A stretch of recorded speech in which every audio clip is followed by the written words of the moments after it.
यदि आप सोडा की बोतल के खुले छोर पर फूंक मारते हैं तो एक स्वर उत्पन्न होता है, जैसे हमारे पास एक सोडा की बोतल है। चलिए हम सुनते हैं। सुनिए। तो इस तरह की तेज ध्वनि क्यों उत्पन्न होती है?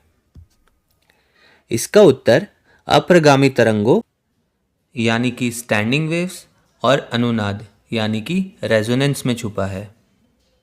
आइए इस पर बात करते हैं। इसे समझाने के लिए हम एक ऐसी नली का प्रयोग करेंगे जिसका एक छोर बंद है। इस नली का यह वाला छोर बंद है, जिसे हमने स्लेटी रंग से दिखाया है। यह वाला छोर खुला है और यहाँ बीच में हवा है।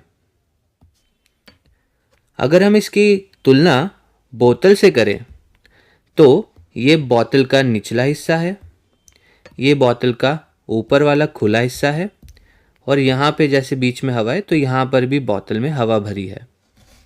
इसे आप लेती हुई बोतल की तरह सोच सकते हैं।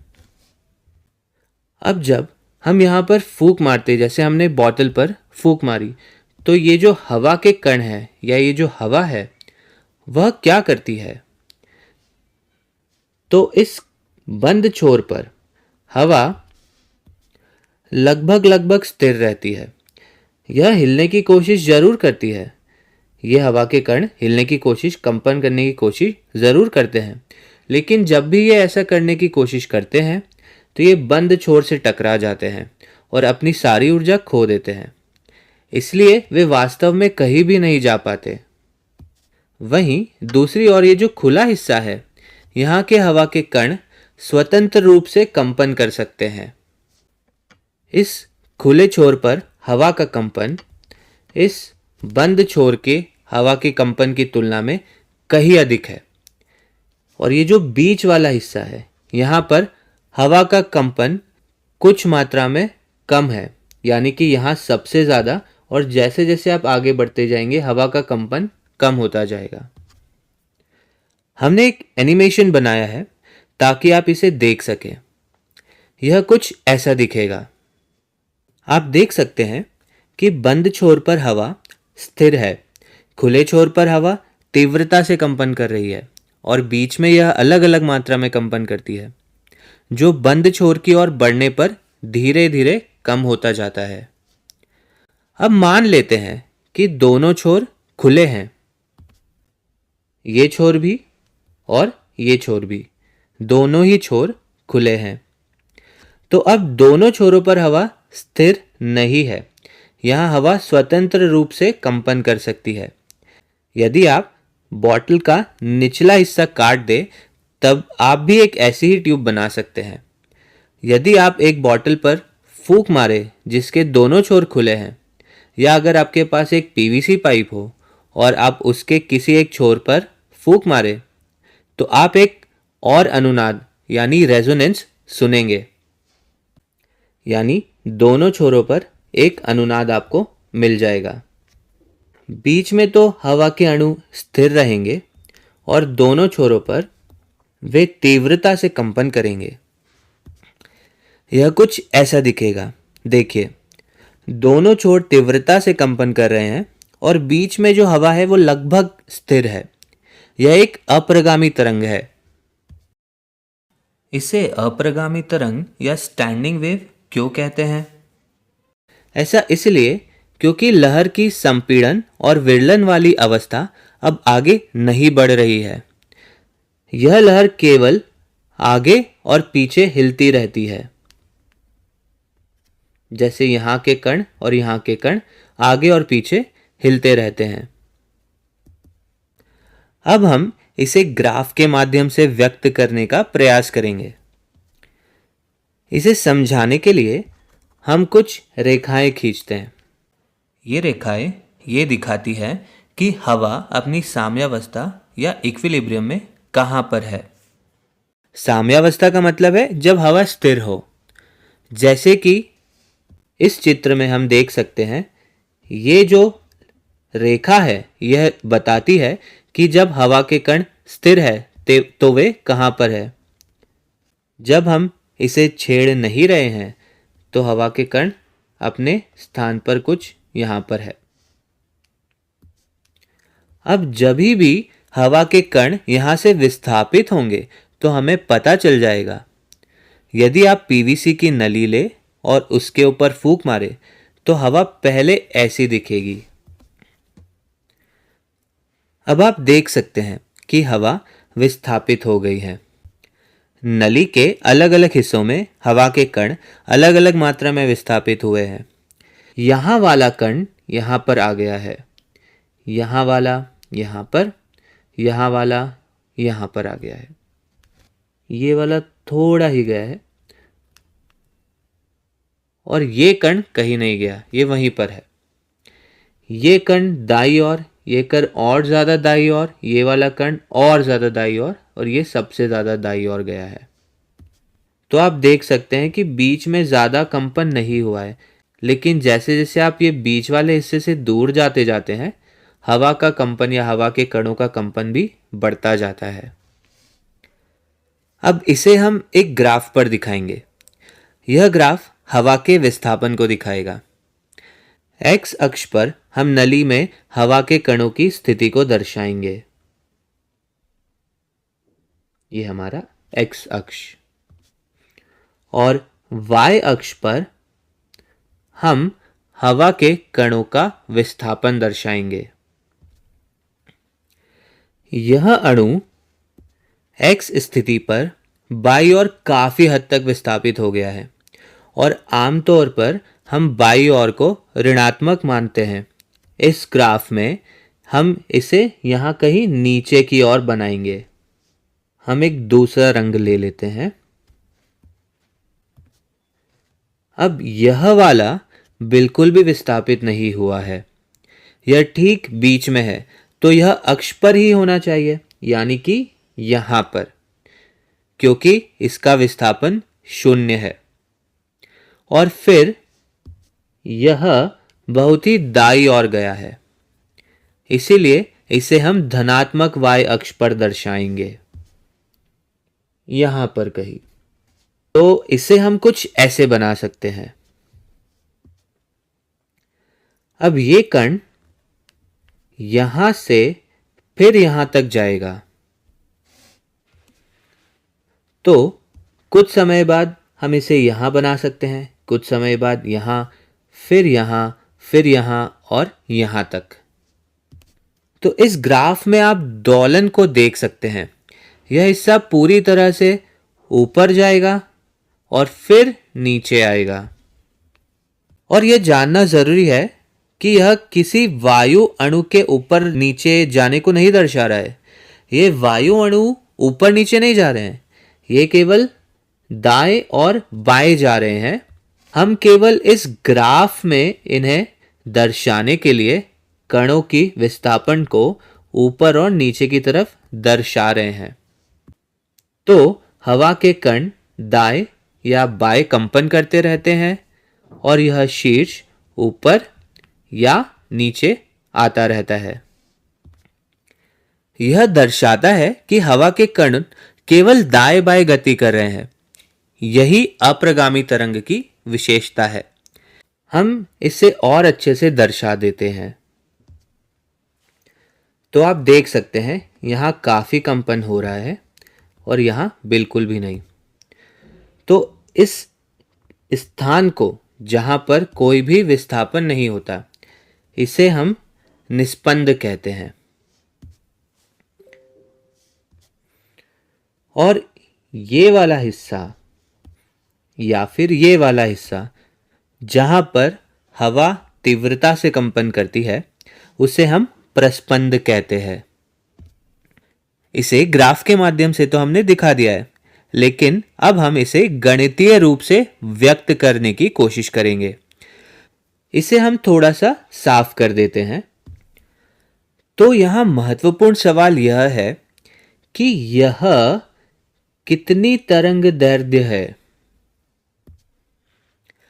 अब यदि आपको याद हो तो एक पूरी तरंग दैर्ध्य कुछ ऐसी दिखती है। हमने यहां x और तरंग के मध्य ग्राफ को दर्शाया है। एक पूरी तरंग दैर्ध्य वह होती है जब तरंग वापस उसी स्थान पर आ जाए जहां से उसने शुरुआत की थी। तो चक्र के किसी बिंदु से शुरू होकर फिर चक्र के उसी बिंदु तक वापस आने को एक तरंग दैर्ध्य कह सकते हैं। लेकिन जो ग्राफ हमारे पास ट्यूब में है, अगर आप ध्यान से देखें, वह केवल यहां तक ही आ रहा है। आप देखिए यहां पर, यानी कि आधी साइकिल। तो हम यहां बोल सकते हैं कि हमारी ट्यूब में आधी अप्रगामी तरंग बन रही है, या फिर लंबाई L में आधी तरंग दैर्ध्य समा रही है। हमने ये माना है कि यह जो नली है इसकी लंबाई L है, यानी हम लिख सकते हैं L बराबर लैम्डा बटे 2, यानी कि लैम्डा बराबर 2L। इसे हम मूल आवृत्ति, फंडामेंटल फ्रीक्वेंसी, या फिर मूल तरंग दैर्ध्य, फंडामेंटल वेवलेंथ कहते हैं। इसे विशेष नाम इसीलिए दिया गया है क्योंकि अगर आप नली पर फूंक मारते हैं तो यही वह तरंग है जो आपको ज्यादा सुनाई देगी। और जब हम नली पर फूंक मारते हैं तो कई सारी अप्रगामी तरंगे बनेगी जिनकी अलग अलग तरंग दैर्ध्य होगी। लेकिन खास बात यह होगी कि इन सभी की तरंग दैर्ध्य मूल तरंग दैर्ध्य के गुणज होंगी। तो जैसे हमने बात की कि पहली अप्रगामी तरंग तेज आवाज करेगी, लेकिन यह अकेली तरंग नहीं है जिसे आप प्राप्त कर सकते हैं। यहां एकमात्र शर्त यह है कि ट्यूब के दोनों छोर जो कि खुले हैं वहां पर बहुत तेज दोलन होगा। सिरों पर प्रस्पंद यानी एंटी नोड होना जरूरी है। इस मामले में अभी हमारे पास बीच में एक निस्पंद है और दोनों सिरों पर प्रस्पंद है, यानी कि एक निस्पंद और 2 प्रस्पंद। अब सवाल है, आप और कौन सी अप्रगामी तरंग प्राप्त कर सकते हैं? एक और संभावना क्या हो सकती है? तो उसके लिए यहां प्रस्पंद होना चाहिए, यहां भी प्रस्पंद होना चाहिए, और अब बीच में केवल एक निस्पंद हो यह तो जरूरी नहीं है। बीच में एक की बजाय हम कई निस्पंद को प्राप्त कर सकते हैं। मान लीजिए हम एक ऐसी तरंग प्राप्त करते हैं जिसमें दोनों छोरों पर प्रस्पंद है, लेकिन बीच में एक निस्पंद होने के बजाय 2 निस्पंद है, यानी हमारे पास 2 प्रस्पंद और 2 निस्पंद है। यहां हमने 2 निस्पंद बनाए हैं। यह कुछ ऐसा दिखेगा। अब सवाल यह है, यह कितनी तरंग दैर्ध्य है? चलिए इसे देखते हैं। यह पूरी हरी तरंग एक संपूर्ण तरंग दैर्ध्य को दर्शा रही है, जैसे यहां यह नीली तरंग दैर्ध्य एक संपूर्ण एक तरंग दैर्ध्य है। तो नली की लंबाई तो बदल नहीं रही है, वह तो L ही है। तो अब L में एक पूरी तरंग दैर्ध्य समा रही है, यानी कि इस बार L लैम्डा के बराबर है। हम यहां थोड़ी जगह बना देते हैं, L बराबर लैम्डा, या इसे हम ऐसे भी लिख सकते हैं। तो आपको याद होगा इसे हमने मूल तरंग दैर्ध्य कहा था। इसे आप पहली गुणावृत्ति भी कह सकते हैं, फर्स्ट हार्मोनिक भी इसे कह सकते हैं। उसी तरह इसे हम कह सकते हैं दूसरी गुणावृत्ति यानी सेकंड हार्मोनिक। अब इसी तरह आप तीसरी गुणावृत्ति भी ज्ञात कर सकते हैं। देखते हैं और क्या संभव है। अब ऐसा भी हो सकता है कि बीच में 2 निस्पंद की बजाय 3 निस्पंद प्राप्त हो, कुछ ऐसा। तो हम ऊपर की ओर जाएंगे, फिर नीचे की ओर और फिर से ऊपर की ओर। अब यहां तरंग दैर्ध्य का मान क्या है, चलिए देखते हैं। हम फिर से इसी ग्राफ के माध्यम से समझने की कोशिश करते हैं। तो अगर आप ध्यान से देखें तो यह तो एक पूरा तरंग दैर्ध्य हो गया यहां से यहां तक, लेकिन यहां पर ये और अतिरिक्त हिस्सा है, यहां से यहां तक ये आधा तरंग दैर्ध्य और है। इसका मतलब अब L लंबाई में हमारे पास 1.5 लैम्डा फिट हो रहे हैं, यानी L बराबर 3/2 लैम्डा। इससे लैम्डा हो गया 2L/3।